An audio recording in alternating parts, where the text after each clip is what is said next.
What is up, ladies and gentlemen, boys and girls? It's your boy Goblin, and today we're coming in with Trap House Tales Episode 5. Hope you guys enjoy this video. Drop a like if you do. And also, ladies and gentlemen, as you all know, there's only two things I love.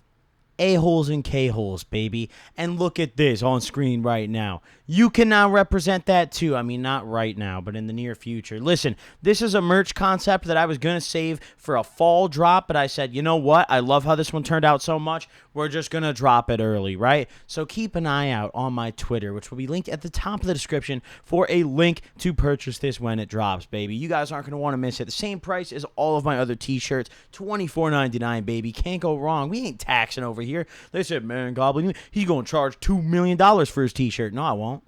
I only charge 25, dude. That's not even close to 2 million, dude. So the haters were wrong. But hey, hope you guys enjoy. Drop a like if you do. Hey, let me know if you guys cop that shit. Hey, personally, I love how this one turned out. Without further ado, let's dive right into it. So, where we left off in the last episode, we had just started a new day, right? I woke up, Josh woke up, Cody woke up, and we were pretty much out of bud. Like, we woke up in the morning, and I remember we smoked the last little scraps of what we had left. And by scraps, I mean, like, we were smoking roaches at this point, right? We were actually packing up roaches and the remainder of our weed, you know? So we're scavenging at this point, and we're starting to realize, like, oh, we don't really have a consistent plug down here, right? Like we don't really know anybody who can get us down here, right? So we're kind of starting to freak out. I'm talking to Cody, and I'm like, dude, what the fuck are we going to do? Like, we need to smoke. And he's like, dude, I'm already fiending, and I'm still high. I'm like, oh, shit, bro. Like, we got to do something about it. So eventually, you know, Josh comes up to the loft where Cody and I are sitting, and we all kind of gather around and have a discussion. And Cody brings up the fact that his older brother mentioned that the neighbor has weed, right? He was like, well, you know, my brother was saying that the neighbor smokes and shit. We could probably go buy off him. And I'm like, okay, well, you know, we could give that a go, right? You know, isn't he that, like, really country white guy? And Cody's like, yeah, dude, he might be kind of racist, but, I mean, fuck it, we'll send Josh over. And I'm like, hey, dude, okay, because listen, there's two kinds of country guys, all right? There's the kind of country guys who just like country music and to get drunk. Those are the awesome kind. Those are the best kind, right? But then there's the racist ones. Those are the shitty kind. But the kind who, like, just want to get really fucking wasted and listen to loud music, those guys are hilarious. Like, Cody's dad is, like, the most stereotypical, that kind of country guy ever. It's just those kind. That's what I was hoping he was, which it turned out I don't think that's what he was. Like, he was nice to us on the surface, but he was a total prick behind our backs, which we'll get to later in the series. But this guy, he was not a very good neighbor. But either way, we opt to send Josh over, you know, because we're like, you know what, we'll send Josh over. We'll figure out if he's one of the racist guys or not by sending Josh over, right? So if Josh goes over and doesn't come back, then we know he's racist, right? If Josh comes back, then, well, maybe he's not racist, right? You never fucking know, because if he's racist, he would have just killed the guy, right? So we're like, fuck it, dude. Maybe we'll just send Josh over, right? Which, hindsight, probably a bad idea, right? Probably not the best idea to send Josh over. We were like, fuck it, dude. All we knew is, like, we were pretty sure we saw a Confederate flag in this guy's truck, dude. So we're like, here we fucking go. After learning, I think it was actually the neighbor's truck, but we thought it was his because it was in front of his house, right? So we were like, oh, fuck, dude. So either way, we end up sending Josh over, and Josh goes over and comes back relatively quickly. I think I've talked about most of Josh, if not all of Josh's pickups from this guy in my previous videos, but it went relatively quickly, right? I throw Josh like $20, tell him go over, see what you can get, and he came back with a handful of bud, and that's how it went the majority of the times, right? Not every time, but the majority of the time we just send him over. I mean, eventually this guy, see, we sent Josh over with the money, and at first he was, like, cool about it. He advertised to Josh, like, oh, yeah, you know, just let me know if you need some. But I guess we started coming over too much, and he didn't like it anymore, you know? So he flipped on us real quickly there. But either way, back on topic here. We're like, whatever. Josh comes back with some mid, and we're like, okay, let's get to it, dude. Let's smoke this shit. We don't really care. We're fiending so hard, we don't care. So we smoked this shit so quick. I'm talking, Josh came back with like maybe 1.5 grams. We smoked it all in like an hour. So then we're sitting there and we're like, fuck. And now we're fiending really hard, right? Because we don't want to go over again. We're like, oh, we can't go knock again, you know? We'll just go tomorrow, right? We'll go tomorrow, right? So we're sitting there absolutely fucking fiending, right? I'm talking like we're running out of cigarettes at this point. None of us were 21, and the cigarette law is 21 in Illinois. So we're fucked, and we're just like, damn, dude, what are we going to do? So eventually, Cody, he gets off his phone, and he's like, yo, I got someone coming over who's going to help us out. And I'm like, who? Like, who the fuck? How do you know anybody down here that can come help us out? I'm going to try to lay out this, like, relationship tree as best I can. Because I don't know what the term for this is. So Cody's older brother is married. This is one of Cody's older brother's wife's brothers, right? So that's not, what is that relationship? Like, what is that? Is that like a stepbrother? Like, no, that can't be right. What the fuck is that, dude? I don't know. Either way, dude showed the fuck up, right? He pulls up, and this guy came with the housewarming kit, right? The dude was at work, so Cody's like, oh, yeah, he's going to show up after work. Dude comes over at like 8:30 at night. Turns out this guy worked at Outback Steakhouse, and he came over with a bunch of fucking rolls and shit. And we had no food, so we were like, holy fuck, this guy's literally a hero, bro. Like, we had some shit here and there, but we didn't really have food. We couldn't cook. So we were like, this is the best thing ever. We sat there getting baked all night and eating the fuck out of these rolls, right? And this dude comes over. We let him tap our blunt. We're chilling. We're going to call him, what are we going to call him? Sam, right? We're going to call him Sam, right? Sam's chilling with us, tapping the blunt. And eventually, he takes Cody for a ride. He's like, Cody, I'm going to show you this fucking gas station that you guys can go to, right? But it's kind of sketchy, right? And he was like, he looks at me and he's like, you can't come, dude. You're too fucking white, bro. They're not going to let you at this gas station. I'm like, all right, loud and clear, chief. You go ahead, man. You do your thing, Sam. So Sam and Cody, they go get in the car and they go to this gas station. I'm sitting there with Josh back at the crib. And Josh and I are just kind of chilling. We're smoking a little bit of pot, you know, we're gaming and all. And we're having a good old time, right? We're not actually like split screen gaming or anything. He's on his PlayStation, I'm on mine. But it was one of those moments where Josh and I got, you know, I felt like, oh, you know, maybe I'll get to chill with this guy. Now that we're nice and stoned, you know, we'll talk a little bit, right? So I'm chilling, kind of making some small talk with Josh, being like, oh, dude, how's your Tinder search going? You know, like, have you found anyone on Tinder yet? He's, you know, of course, he's like, no, not yet, but, you know, I matched with a girl earlier, and I'm telling him, I'm like, you did? Like, let me see her, right? So he pulls up her profile, and he didn't message her yet. So I'm like, Josh, dude, what, like, you matched? Like, what are you doing? And he's like, yeah, I matched her. And I'm like, so what? Like, message, dude, you have to say something right now. You have to say hello, dude. You have to say something more than hello. You have to do something crazy, dude. You have to do something huge. So Josh, of course, he's just reckless at this point. I think he did this because he was nervous, so he was like trying to make it into a joke. But he messages this chick, and he's like, you want my fucking meat, dude? Like, he just straight up lays it out, bro. And I'm like, damn, Josh, okay. I mean, let me know how that works, dude. Like, shit, dude. Let me know how that plays out for you, Josh. And he's like, for sure, man. And I'm just sitting there, and I'm like, okay, well, maybe I won't pressure him into messaging chicks. He clearly needs time to think of the right message, right? So either way, we go back to playing our games, and Cody comes back eventually with a bunch of packs of cigarettes. He comes back with a pack of Marbs for each of us, bro. And I'm absolutely ecstatic. I'm like, Cody, you're literally the man, bro. Like, you're a legend for making this happen. Because, listen, prior to moving out, like, to this house, right, when I lived with my mom, I didn't smoke cigarettes. But I don't know what it was. I think it's because both of my roommates did. But as soon as we got there, I started smoking cigarettes.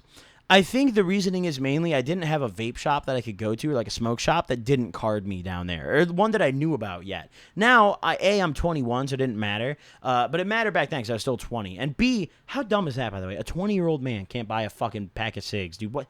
Who the fuck writes these laws, dude? Like, what the fuck? All right, fuck that. Either way, so back on topic here. So Cody gets back with these cigarettes, and we're like, dude, you're a hero. But we realize once again, we're still out of pack, right? Like, we smoked all our weed. So now we've got cigarettes to kind of smoke the pain away, but we're out of weed. So we're trying to figure out what to do. And once again, Cody comes to the rescue. Cody has this friend who we're going to call Calvin. I had never met Calvin, but I remember hearing this story. How Cody and Calvin met was Cody went up to the Wisconsin Dells one year, And he was like smoking some weed out back of his room, and like Calvin just walked up to him and asked to tap it, and they've just been homies ever since, right? And it turned out Calvin only lived about an hour and a half away from where we just moved, right? So it was like he was the closest person we knew. So Cody's like, well, I got someone who can serve us, but it's a long drive. And we're like, well, how long? And he's like, an hour and a half there, hour and a half back.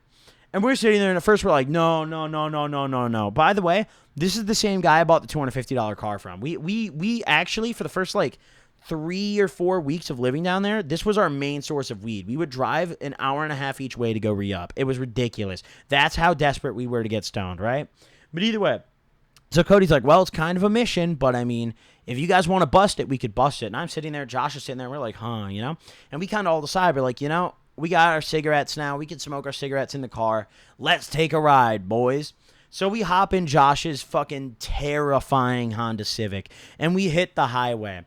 And listen, Josh, he was never a good driver, but this night was the night where, like, Cody started driving for him, his own car. We would not let this guy drive us around in his car. It got that scary because whenever we were, I don't know what it was, whenever we were going on to like exit ramps or on ramps, specifically exit ramps got really scary. This motherfucker would never slow down, dude. He would go like 55 off the exit ramp.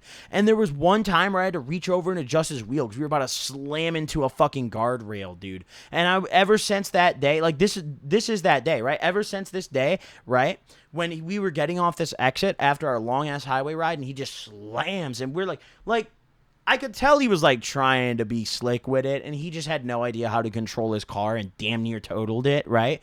Ever since that, like after that, we literally pulled over and had Cody switch into driver. I was freaking out. I was like, bro, you can't do that in this car, bro. Like, this car is not like, bro, this is a 200-something thousand mile 94 Civic where all of the fucking, like, axles are ready to fall out. They're so rusty, bro. Like, you can't do this shit, you know?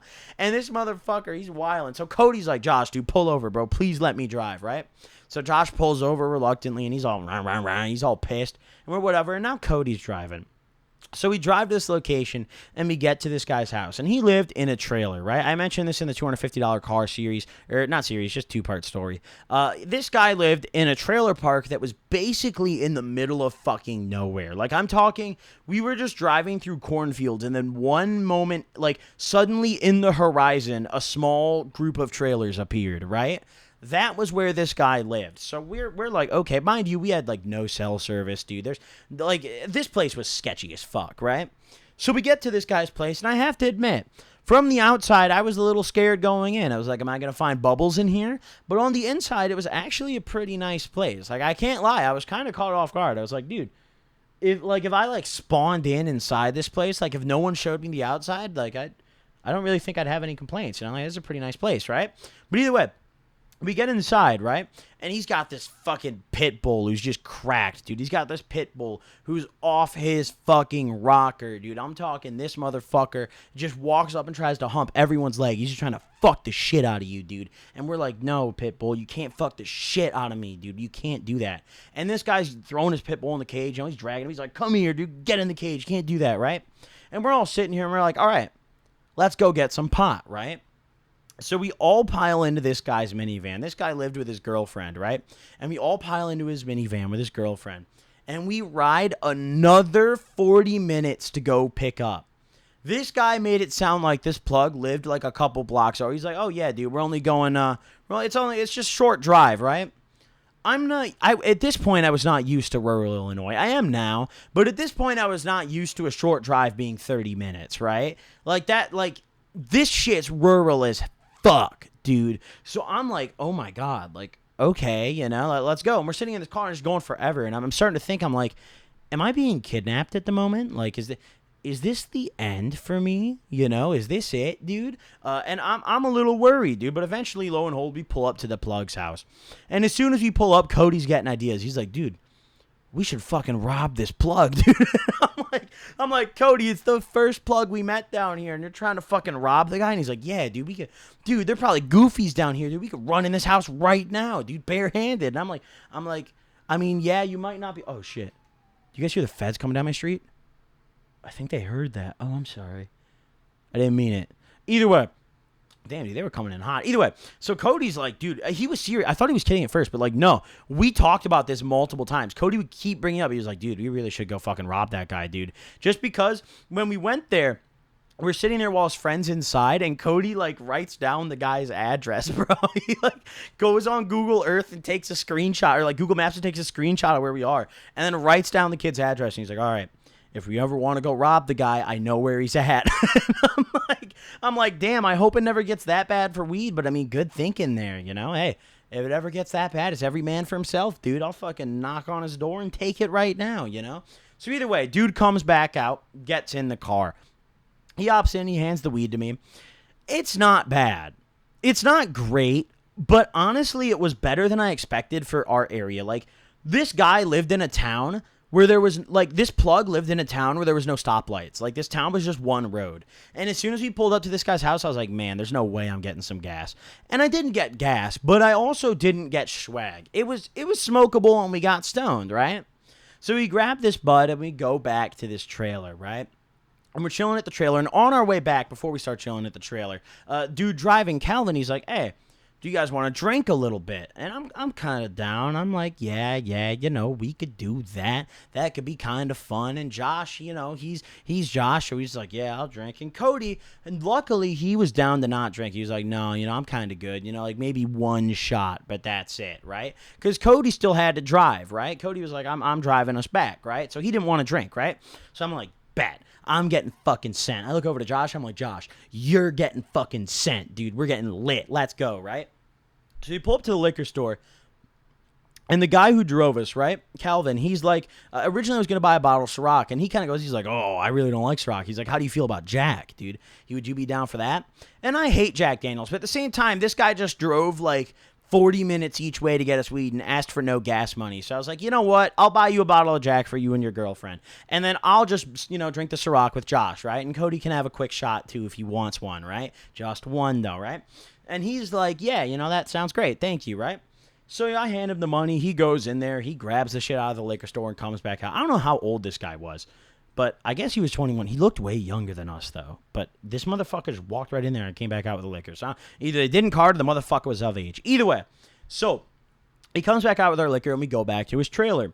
And we start drinking immediately. This became a theme. We went over to this guy's trailer quite a bit, like when we first moved down here. And we would drink every time because this guy just loved drinking Jack, right? So as soon as the liquor comes out, then it starts getting fun, right? We're drinking. Josh is drinking. Calvin's drinking. Cody takes one shot and then he's sitting down. We're rolling up blunts. I got Cody. He's rolling up a blunt. I'm rolling up a blunt too. We're seeing who can finish first, you know, comparing our blunts. Just having a blast, you know?